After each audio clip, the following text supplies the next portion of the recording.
काही लोकांना समजवण्यातच अर्थ नसतो. तुम्ही कितीही समजावलं तरी काही लोक तुमचं ऐकतच नाही. का? हे आपण आज समजून घेऊया. भगवद्गीतेत कृष्ण म्हणतात, न चाचो शिष्टोवे वांछम. ज्याला ऐकायचं नाही त्याला ज्ञान सांगण्यात काहीच अर्थ नाही. कारण ज्ञानाची किंमत बोलण्यात नसते, ती असते ऐकण्याच्या तयारीत. कारण कोणी तोपर्यंत बदलत नाही जोपर्यंत त्याला बदलायचं नसतं. मग तुम्ही त्याला कितीही समजवा, चूक दाखवा, कितीही रागून सांगा, कितीही प्रूफ द्या, पण निर्णय हा त्याला स्वतःलाच घ्यायचा असतो. पण लोक समजून घेत का नाही? कारण त्यांना स्वतःच बरोबर वाटत असतं. म्हणूनच ते ऐकण्याच्या इच्छेत नसतात. त्यांचे विचार हे आधीच ठरलेले असतात आणि सत्यापेक्षा त्यांना त्यांचं स्वतःचं मत हे प्रिय वाटत असतं. काही आयुष्यातील उदाहरण बघूया. एखाद्याला तुम्ही सिगरेट सोडायला सांगा, तो तयार नसतो. चुकीच्या नात्यातून बाहेर पडायला सांगा, ते मानत नाही. राग कमी करायला सांगा, पण ते कधीच बदलत नाही. कारण समस्या ही समजवण्यात नसते, ती असते स्वीकारण्यात. आणि असे लोक या समस्या स्वीकारत नाही का? कारण त्यांना या सगळ्या गोष्टींची सवय लागलेली असते, ऍडिक्ट झालेले असतात. आणि जर त्यांना ह्या गोष्टीतून बाहेर पडायचं असेल तर त्यांना पेन मधून जावं लागणार असतं आणि तो त्रास सहन करण्याची त्यांची इच्छा नसते. म्हणून ते स्वतःलाच मूर्ख बनवत असतात. म्हणूनच ते तेव्हाच बदलतील जेव्हा त्यांना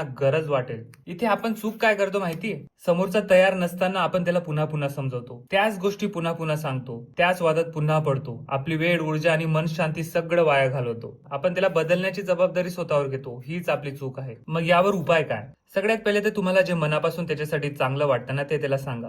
गरज असेल तर दोनदा सांगा. समोरचा ऐकत असेल तर त्याला साथ द्या. तो तयार नसेल तर जबरदस्ती करू नका. त्याला त्याच्या अनुभवातूनच शिकू द्या. आपलं काम आहे प्रामाणिकपणे सांगणं, जबरदस्ती नाही. आणि जेव्हा असे लोक कितीही समजावून सांगितलं तरी ऐकत नाही ना, तेव्हा सगळ्यात सर्वोत्तम शिक्षक तर आहेच आयुष्य.